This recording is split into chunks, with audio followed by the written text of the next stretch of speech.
SSC mall Sangli जवळ वडाचे कित्येक वर्षापूर्वीचे झाड आहे।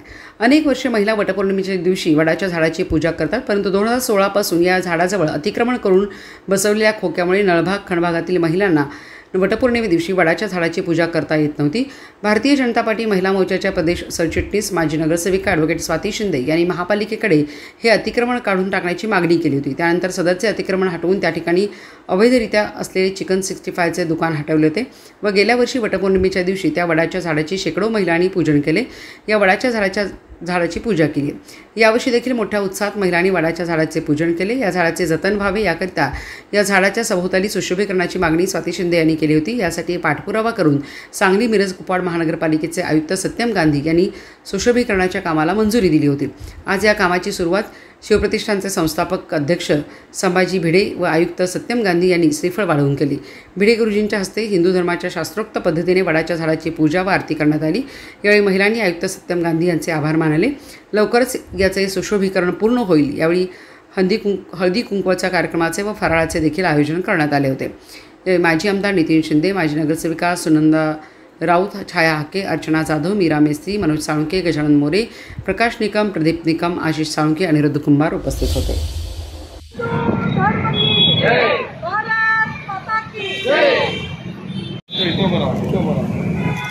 कालच गुरुजींच्या हस्ते सांगलीमध्ये 100 फुटी भगवा ध्वज लागला। हा फक्त भगवा ध्वज नव्हता, भगवान श्रीकृष्णाचा भगवा ध्वज, प्रभू रामचंद्रांचा भगवा ध्वज,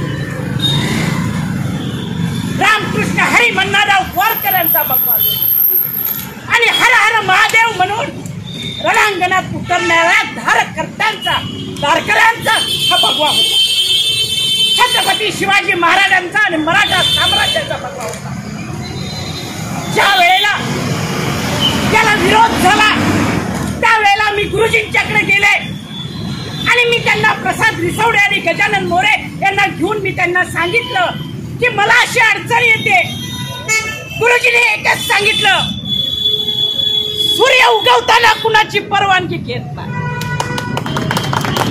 भगवा लावायला कुणाची परवानगी लागणार नाही। त्या एकाच शब्दाने इतकं बळ आलं की कुठल्याही परिस्थितीमध्ये या सांगलीमध्ये हा 100 फुटी ध्वज तवलाने फडकतात अशी शपथ मी घेतली आणि मला मानसिक आधार दिला तो म्हणजे माझ्या गुरुवर्य आणि गुरुवर्य भिडे गुरुजींच्या मुळे आज मी लावू शकले।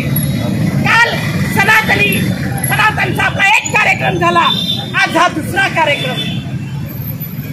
ज्या पूजनाच्या वेळी आपल्या भगवा ध्वजाच्या पूजनाच्या वेळी गुरुजी आमच्या घरी आले होते। मी त्यांना सांगितलं की 10 तारखेला वटपौर्णिमा आहे, आपल्या असंख्य भगिनी या ठिकाणी वड पुजायला येतात, परंतु या ठिकाणी असणाऱ्या अनेक वर्षापासून हे झाड आहे। इथं अनेक महिला भगिनी इथं वडाच्या झाडाची पूजा करायला येत होती, परंतु या वडाच्या झाडाच्या खाली चिकन 65चं सेंटर चालू होतं, त्याचा धूर इथं वर जात होता, आपलं हे झाड मरत होतं। आणि इथं राहणाऱ्या एका जाधव म्हणून ताई आहे, त्यांनी मला सांगितलं, सगळ्यांना सांगून दमलो। मी म्हटलं मला कोणी सांगितलं नाही, मला तुम्ही सांगितलं, हे मी आता मुक्त करणार आणि महापालिकेमध्ये जाऊन त्यांना सांगितलं हे मुक्त केलं नाही तर आम्ही मुक्त करणार।